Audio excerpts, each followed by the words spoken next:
Hi everyone, my name is Final Touch. Welcome to another YouTube video from me. Most freelancers think that the main game on Upwork is won by having multiple connects, having like 5,000 connects and applying blindly. No, that's very wrong. Actually on Upwork, if you don't know the right things to do, how to search for jobs, when to search for jobs, the red flags, the green flags, why to apply for a job, how to get reviews, how to spot jobs from troublesome clients, and how to spot jobs that will really be good for a freelancer.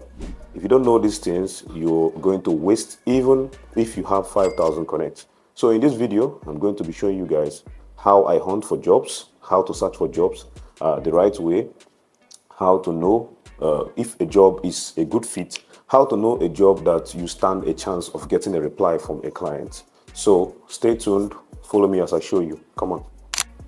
First thing you need to do here is we need to filter a lot of things. As we all know, in every platform, there are a lot of scams in every platform. There are scammers everywhere, there are a lot of spams. So in order not to waste your time or waste your connect, you need to filter a lot of things. So the first things first here, I always tell freelancers to filter by payment verified method. So there are some clients that don't have their payments verified. There are some clients that, what it means actually is that before a client pays someone on Upwork, Upwork tells the clients to verify the payment method. That's if a client adds his card. So you won't even want to apply for a job from a client that has not paid before. So any client that does not have payment verified showing on his profile, it means that the client has not paid someone before, or maybe the client might not be serious. It can also mean that the client is also new on the platform, but you know, come on, we don't want to take chances. So the safest thing to do is to click here. So what it will now show you only clients that have payment verified method. So I filter by there. Some people filter by entry level, but just leave it that way. So it depends. And then if you come down here, you filter by, let's say, it should show us only jobs that have up to, less than 20 proposals, let's say less than 5. These are jobs that you stand more chance in getting. So if you're a freelancer, if you're just starting on Upwork and your profile does not have, your reputation is not that strong, you should be aiming only for jobs that have less than 5 proposals. Now, before we go here, like I always do in my videos, I'm using image editor as an example. I'm a graphic designer, for those that don't know. I'm a graphic designer, so I searched image editor. So these are jobs from image editors or graphic design jobs. You understand? So we're using that as an example. Of course, if you're a UI UX designer and if you have a different niche, you should search your niche here in this sense. So for this video, I'm using image editor as my example. So the first thing you go to filter out is the payment verified method, so that you don't waste your time applying for jobs from clients that have not paid before on the platform. We need clients that are committed to the platform, clients that have already been paying, people that know how to do things, that are serious. So that's the first things first. Now, second thing you need to do is you need to apply for recently posted jobs. Yes, you need to apply for recently posted jobs. Now, there's a lot of psychology here.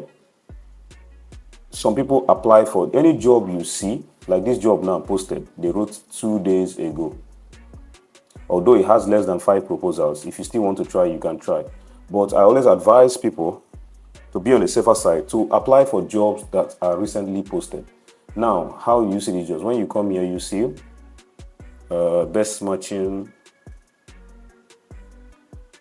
most recent, client spending, client rating. So let's filter by most recent. Now, when you filter by most recent, this is when you see the most recent job. Now, look at the first job on the list here, posted 18 minutes ago. Now, these are jobs you should go for. Why? Because a client that posted a job just 18 minutes ago, there's a high chance that the client might still be on his phone. The client can still be holding his or her phone. The client can still be in the office. Clients can still be working on his laptop. So there's a high chance that when you apply for this job, your application notification is going to come in and the client is going to see the notification. It's simple psychology. If you apply for a job that was posted 2 days ago, maybe the client has probably left the office, or maybe the client is on vacation or holiday, The client might not see your proposal or might not be on the phone. Now, what we're trying to do here is we want the client to be in the best position to make a decision. For example, if I'm looking for, let's say, UI UX designer, and I'm holding my phone and I go on Upwork and I post a job and I'm still with my phone. Most times, maybe I'll probably spend the next 30 minutes after posting that job looking at proposals, looking if I can get my best freelancer. You understand? But let's say after an hour or 5 hours, or let's say 12 hours or a day, I might even get carried away, or I might not look at it again. So one of the best strategies to use on Upwork is applying for recently posted jobs like this one. So that's number one on the list. Now, the next strategy here, the third strategy, is skip job from people who are already interviewing people. We need to skip jobs from clients who are already interviewing freelancers. Now, for example, let's search. Let's click on this job. Pets editing illustration. So let's click on this job. And when you click on the job, you scroll down here. Let's go to job activity. Now here, okay, there's no interview. It's not interviewing anyone. I want to find a job that already have people that they're interviewing, so that I can show you what I mean by people already being interviewed. Okay, let's check on this job.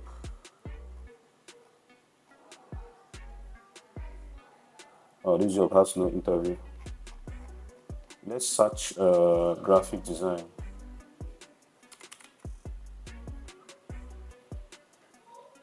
So the idea behind it is the fact that when a client posts a job and you come to the job and you open the job activity and you see that the client is already interviewing, like, let's say 7 people or 5 people, there is a high chance that the client has already shortlisted his candidates. There's a very, very high chance, and a lot of people don't know this. And once a client has shortlisted his candidates, if you apply for that job, there's a 90% chance that you are just wasting your connects and the client is not going to hire you. There's a very, very, very high chance that you're just wasting your connects. So any client, I don't know, I didn't see jobs. I've been searching, I didn't see jobs that already has, someone was posted last week. I needed to show an example. For example, now this is what I mean by a client interviewing people. Now, let's say you saw this job and the job has less than 5 proposals submitted. Now, this is one of our strategies. This is a green flag. What it means here is that there are less than 5 people on this proposal, and the lesser the people that applied on a job, the lesser proposals, the higher your chance of getting viewed. You understand? So let's say you saw this job and you wanted to jump on it, and you saw that this client is already interviewing 2 people and this client already sent 20 invites. It is not wise to apply for the job. Now, most of these strategies are actually for beginners and people that don't want to waste their connect. Let's say you just have 50 connects. You don't want to go around wasting connects. There are people that might still risk. Someone like me, if I really need this job, I'm top rated plus already, I can still risk it. Let's say, okay, I can just throw in my proposal out there just for risk's sake. Most times you won't get a reply. But if you really want to get a reply, you need to be extra careful. Yes, especially when you're just starting and you're managing your connects. So this kind of job, when immediately you see interviewing, what this means that this client already has 3 freelancers in mind. So skip a job like this, especially when you see a lot of invites. But if you see invites and you see interviewing 0, you can still try. But immediately you see that the client has shortlisted some candidates, I advise you to just leave it. So another strategy is, I've talked about payment verification method. Yes, any client, now this is what it means, payment verified. What it means is that this client has uploaded his card and can actually pay freelancers. So any clients that most scammers on Upwork, most scammers that are clients and scam freelancers, most of them don't have payment verified method, meaning that they have not put any card on their page. So any client you see or any job post you see and the person does not have a verified payment method, skip the job. It's a red flag. So Another one is skip jobs that have up to 20 to 50 proposals. This one is for people that are starting. Like I said, there are some people that will still argue it. There are people that are top rated plus that still believe that they still have an edge, even if they see up to 20 proposals. But I will tell you for sure that if you really want to get results on Upwork, you need to skip jobs that have up to 20 to 50 proposals. Now look at what I mean here. Okay, let me say, okay, this should show me. Now I told Upwork to show me jobs with 20 to 50 proposals. Now this is the kind of job. Now this is a job. This is a high-paying client. This client has spent $4 million. Of course, it's worth risking. But let's say now look at this job. Okay, the activities on the job. He has hired people. Let's say when he posted this job, he has not hired, but the job is showing 20 to 50 proposals. I will advise people to stay clear. Yes, some people have been telling me something like, when you apply all my job searching strategies, that when you apply all the search, the sieve and everything, you will not have any job. It's better to not see any job to apply for than to just be shooting blank in your connect. This is why a lot of people waste connect. A lot of people don't know all these things. They just come on Upwork. They think Upwork is a game of numbers. I don't blame them, because when I started on Upwork, I made a lot of mistakes too. In fact, the first 200 proposals I submitted on Upwork, I didn't get any job because I was doing it the absolute wrong way. I knew nothing about all this that I'm saying now. I knew nothing about job with less than 5 proposals, job with 20. In fact, I was not even checking job activities. So I just shoot blank. But if you know all these things, you will be intentional and you have more proposal views. Yes. When you apply for jobs with less proposals, you have more views than when you apply for these jobs. So stay clear from these jobs. Now, another strategy to use here is, let's say you see a dream job, you see a job, let's say just posted 5 minutes ago, and let's say have less than 5 proposals on the job, and the client is good, has a verified payment method, and you want to jump on the job, you want to take your chance to apply. Now, there's a trick that works so well. It's just simple psychology. For example, let's say I want to apply for this job from this client. I'll use it as an example. This job is... Now, when you go down here, this is the job activities, already interviewing 24 people. Of course, you need to stay clear, like I told you. Now, when you come down here to the job, now these are reviews from past jobs from this client. Now, he worked with this freelancer. This freelancer's name is Romeo R. Rated in 4.0. Now, if you go through the history, you can get the client name. You know, when they post jobs on Upwork is not like Contra that shows you name of clients. Sometimes Upwork does not show name of clients. So if you want to personalize your proposal and make your proposal feel personal, instead of saying hello, for example, instead of saying hello, I saw your job, I can do this for you, I can do this for you. You personalize your profile. You call the client name. For example, if I put up a job online and people call my name, someone says, hello, I saw your job, this is... and everybody's saying hello, hello, hello. And if there's one person that calls my name and the person is like, hey, Chukwu Emeka or Emeka or Emmanuel, I saw your job, I feel more connected to that person. The person will draw my attention. So it's just simple psychology. Yeah. If you need to personalize your profile, you need to personalize your proposal, sorry. So how to do this is to get the client's name. Now, you won't see the client name on the proposal. So the only way you can see the client's name is to open the job, come down to history and read some conversations from some clients, from some freelancers, and see if those freelancers mention the client's name. So let's search here to freelancer. Okay. We're looking for feedback from freelancers. Great team. No, this one didn't mention the name. I would love to work with them again. Let's keep going. I hope we see the name. Sometimes you are not lost. You are not always lucky. Sometimes you will see their name. Unless you don't see their name, that you can now use hello or hi. But if you see their name, you should personalize with their name. Freelancer, I've not seen the company. I've not seen any name yet. Okay, I think we have something here. This freelancer said, it was a pleasure working with Zena, an Active Prime team. Active Prime team is the name of the team, and Zena is the name of the client. So we have a name here. but we need to confirm. Let's check and see if another person called them this name so that we can confirm. Remaining two. Great client to work with. Okay.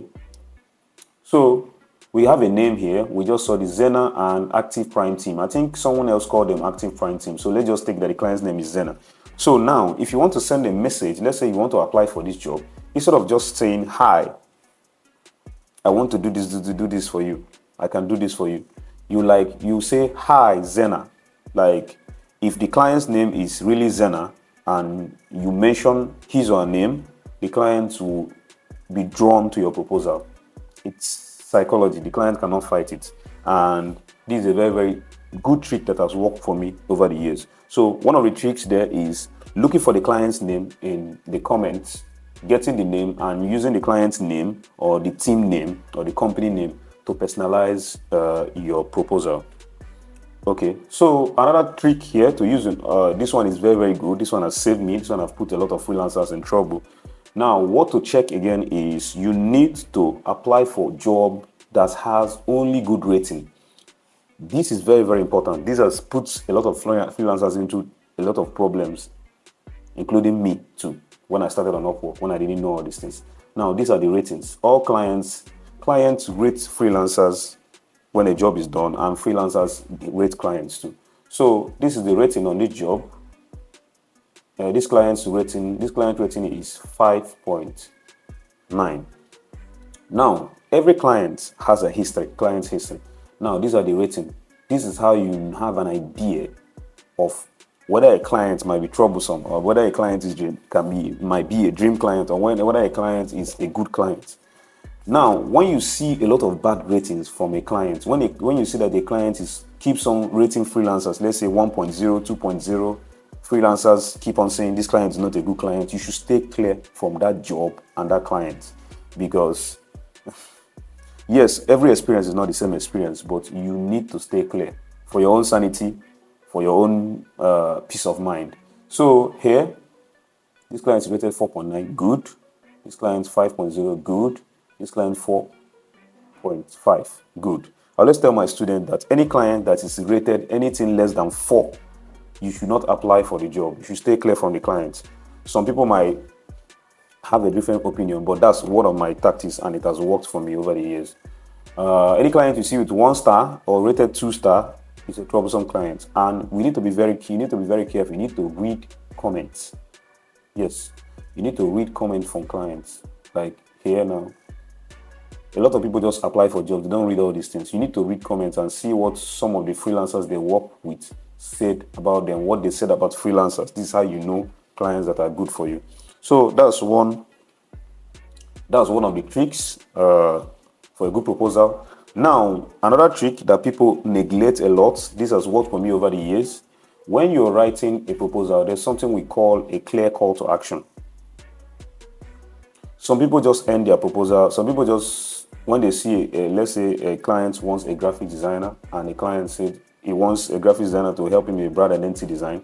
Most people just go in, hello, let's say the client's name is Ruth. Hello, Ruth. I need to help you with a graphics. I can help you come up with a graphic design, a brand identity design for your company, and this. I'm good with Photoshop. I can do this. I can deliver on time. Blah blah blah blah blah. Thank you. No. You need to have a clear call to action. A client might read your proposal and just skip it. He might still DM you if he likes what he see, he or her, but there is need to have a clear call to action. Now, a call to action means something like when you finish telling the client, okay, I can help you with a brand identity design. Then you now say something like, I am free to hop on a call anytime to discuss more on the project. Or you ask a client a question. You ask a client something like, when do you want me to start? Do you want me to start now? I'm ready to hop on a Zoom call. Are you free now to hop on a call? Now, these are psychological questions. These are clear call to action. These are questions that will make clients reply you without even knowing when they replied you. So always drop something that will hook the client. Always drop questions, intentional questions. You can ask a question on the project. Oh, do you just want brand identity design? Do you also want social media design? I can also do this. I can do this. You understand? But before you say you can also do something else, you need to make sure that you have identified the client, what the client needs, and how to solve the need first. So this is very, very important. Always end your proposal with a clear call to action. Okay. So the next thing on the list here is share samples of your proposal. Share samples of your portfolio. For example, if I'm a graphic designer now like me, my portfolio is on Behance. So what I do after every proposal, when I write my proposal, first of all, let me run down what we said. First of all, I get the name of the client. I put on the proposal. When I get the name of the client, I put on the proposal. I read what the client says the problem is, identify the problem, how to solve the problem, put my clear call to action. After my clear call to action, then I can put a link to my Behance. This is the link to my portfolio. No too much long talk, just a link. Don't send a lot of images, just a link, and that will do. Make sure you send a link. So, another point here is, this is where a lot of freelancers get problem here. A lot of freelancers don't actually read the description of the job. Now here, for example, now when we're checking jobs here, there's something that they call best matches here.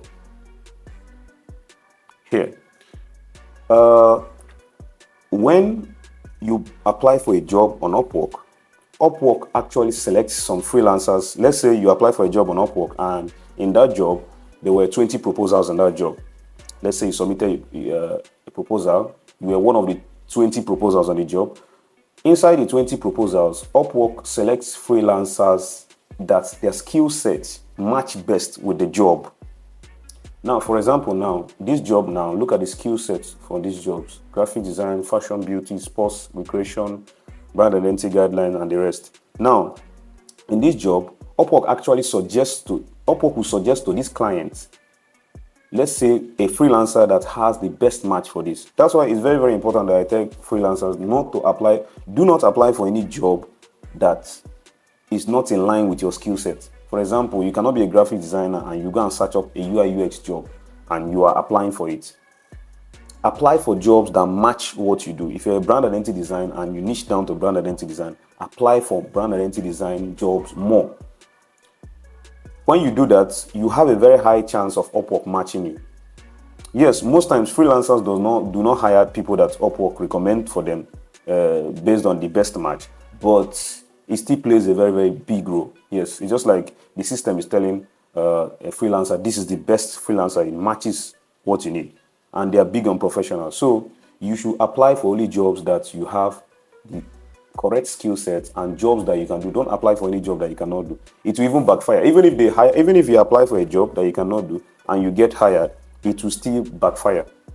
Yes, because you might mess up on the job and the client might give you a very bad review or a bad feedback, and it will destroy your job success score or impact your pay negatively. So apply for only job that you have the skill match. If you're a graphic designer, if you're a logo designer, niche down to logo designer, you do only logos, apply for more of logo jobs.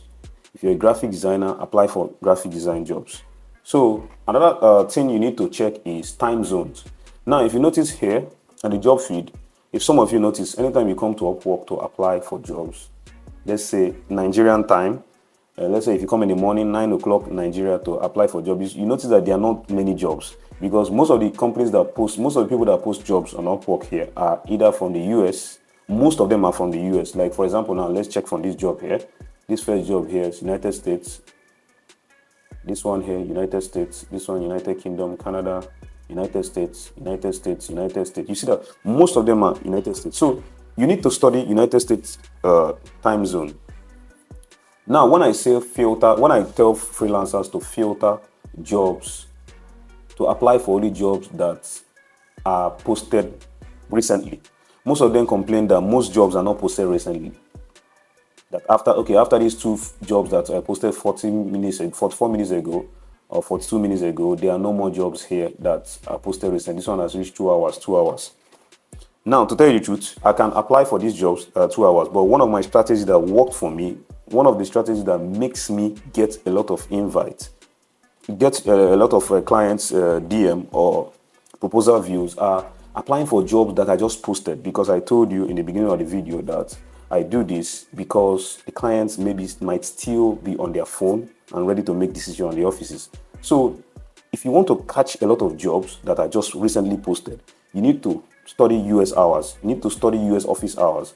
You need to know when it's 9 a.m. in US, where people are just entering the offices. Those are where most of the jobs are posted. So you need to know those times. I think that the US 9 o'clock, 9 a.m. in US should be like 2 p.m. here in the afternoon. So you should check. I'm not sure to check because it's been long and apply for job. I knew all this time then when I was hustling for jobs on Upwork.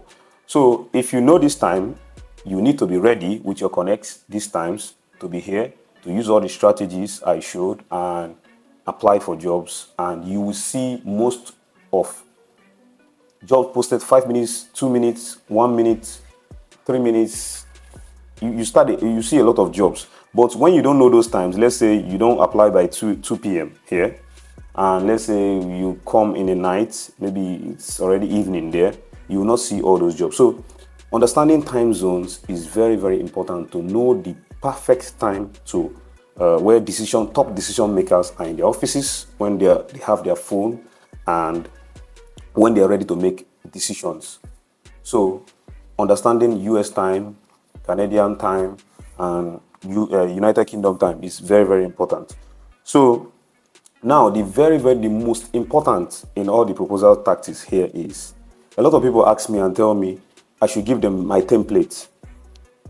I'm of the opinion that, yeah, there are strategies to write proposals, but I don't think there's a generic template for proposals. No, I don't believe that there's a generic template for proposals, because trust me, clients know that we're in the era of AI, and trust me, they know when something is generic, when something you just generated something and posted. No, it doesn't work. And I always tell people, keep your proposals as human as possible.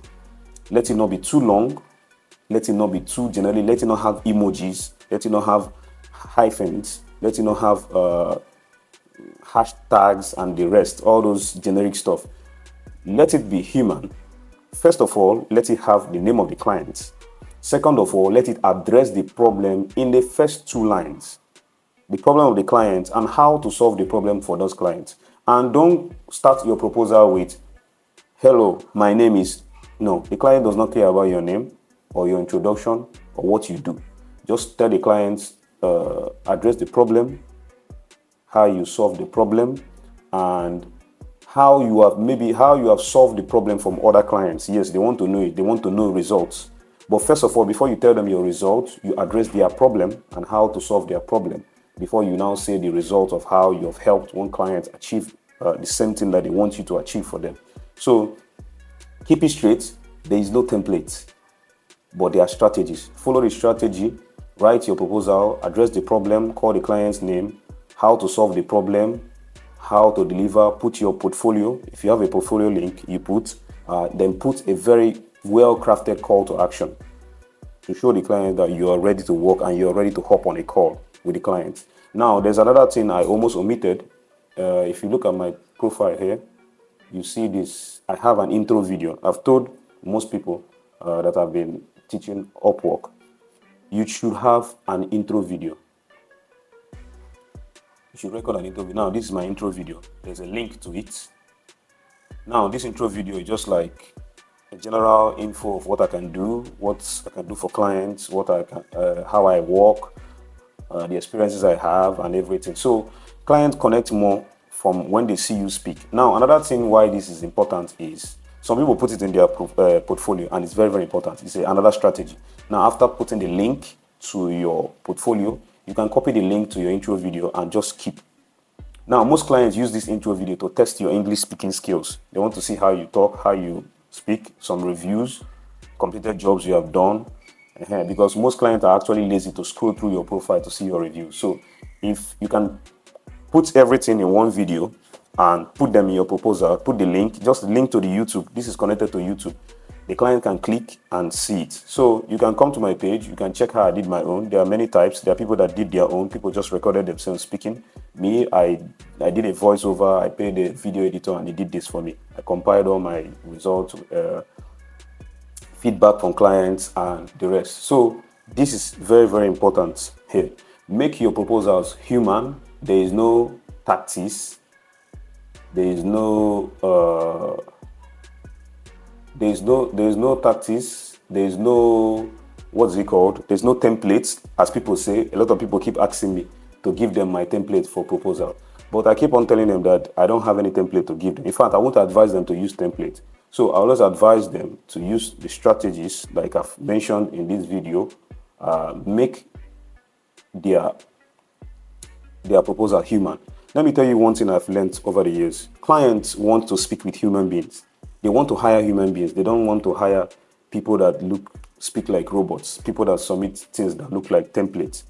So make your proposals as simple as possible. Trust me, high-paying clients, they are too lazy to read. Most of them don't have time to read long things. I see some people's proposal, I just laugh. Most clients don't have that time. They just want to see that you understand them.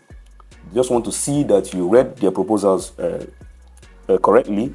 They just want to see that you read their job description, correctly, and you know their problem and you know how to solve their problem and you're ready to work. That's all they want to see.